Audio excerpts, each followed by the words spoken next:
Rabbinic Judaism or Rabbinism has been the mainstream form of Judaism since the 6th century CE, after the codification of the Babylonian Talmud. Growing out of Pharisaic Judaism, Rabbinic Judaism is based on the belief that at Mount Sinai, Moses received from God the written Torah in addition to an oral explanation, known as the Oral Torah, that Moses transmitted to the people. Rabbinic Judaism contrasts with the Sadducees, Karaite Judaism and Samaritanism, which do not recognize the oral law as a divine authority nor the rabbinic procedures used to interpret Jewish scripture. Although there are now profound differences among Jewish denominations of Rabbinic Judaism with respect to the binding force of halakha and the willingness to challenge preceding interpretations, all identify themselves as coming from the tradition of the oral law and the rabbinic method of analysis. It is this which distinguishes them as Rabbinic Jews, in comparison to Karaite Judaism, written in oral law. The feature that distinguishes Rabbinic Judaism is the belief in Moses as our rabbi, and the conception that God revealed the Torah in two parts, as both written and oral Torah. The Talmud is said to be codification of the oral law, and thereby is upheld to be authoritative according to the written law. To demonstrate this position, some point to Exodus chapter 18 and Numbers chapter 11 of the Bible to show that Moses appointed elders as judges to govern with him to judge disputes, imparting to them details and guidance of how to interpret the revelations from God while carrying out their duties.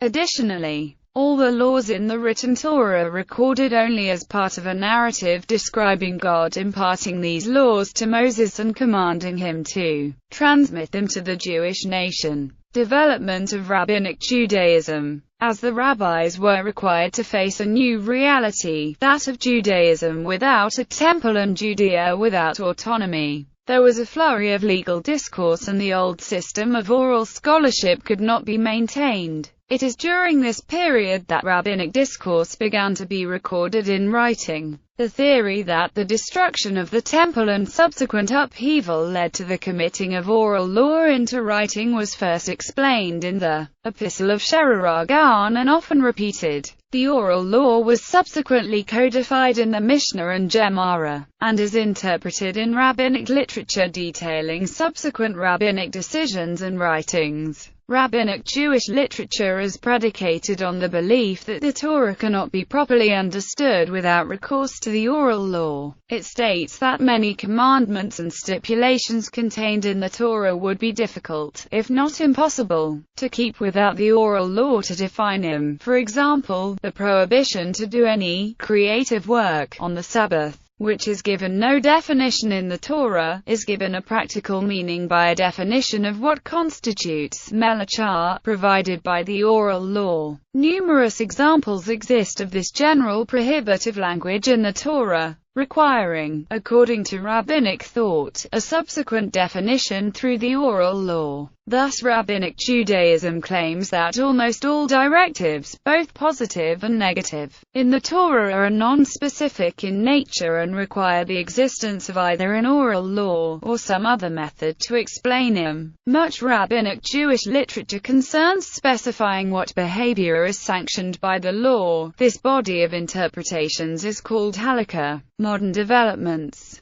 Until the Jewish Enlightenment of the late 18th century, and the resulting division of Ashkenazi Jewry into religious movements or denominations, especially in North America and Anglophone countries, halakha had the universal status of required religious practice. This remains the prevailing position among Orthodox and conservative Jews. Reform Jews do not generally treat halakha as binding.